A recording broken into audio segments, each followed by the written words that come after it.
আসসালামু আলাইকুম। আপনারা কেমন আছেন? আলহামদুলিল্লাহ আমি ভালো আছি। শীত কিন্তু যাই যাই করেও যাচ্ছে না। আর শীতের সন্ধ্যায় শীতের বিভিন্ন রকমের সবজি দিয়ে পাকোড়া আর চা খেতে কার না ভালো লাগে। আর তার সঙ্গে যদি থাকে একটু সস। তাই তো বাসায় থাকা কিছু টমেটো আর গাজর দিয়ে বানিয়ে ফেললাম সস।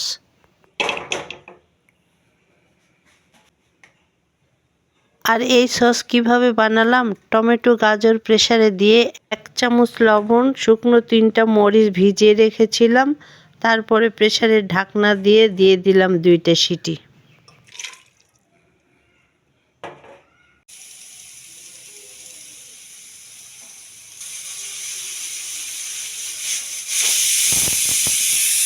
ঢাকনা খুললেই চোখে পড়বে টমেটোর খোসাগুলো আলাদা হয়ে গেছে, সেগুলো উঠিয়ে নিব।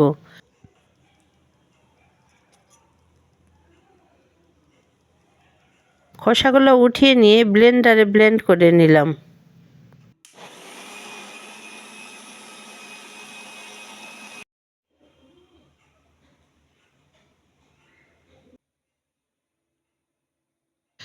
এরপরে রসুন কুচি দিয়ে তেলে দিব।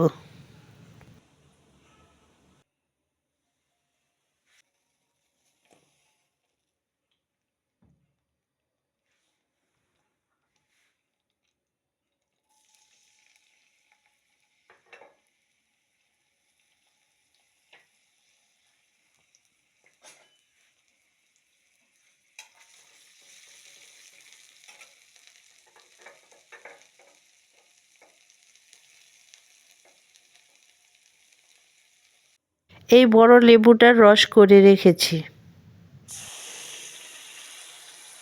রসুন কুচি ব্রাউন কালার হয়েছে, ঢেলে দিলাম টমেটো।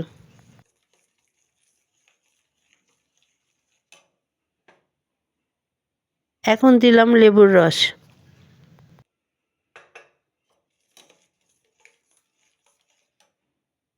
একটু চিনিও দিলাম। কেউ যদি মিষ্টি কিংবা ঝাল পছন্দ করেন তাহলে তাদের টেস্ট অনুযায়ী দিয়ে নেবেন।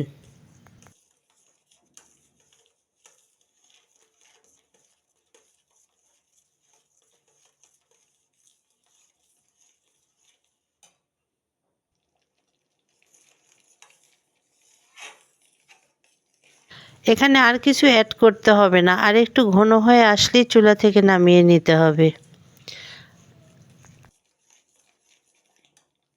এখানে লেবুটা ব্যবহার করা হয়েছে সসে একটু টক টক থাকে, এই জন্য তার সঙ্গে ভিনেগারের কাজ করবে, দীর্ঘদিন থাকবে, নষ্ট হবে না সহজে।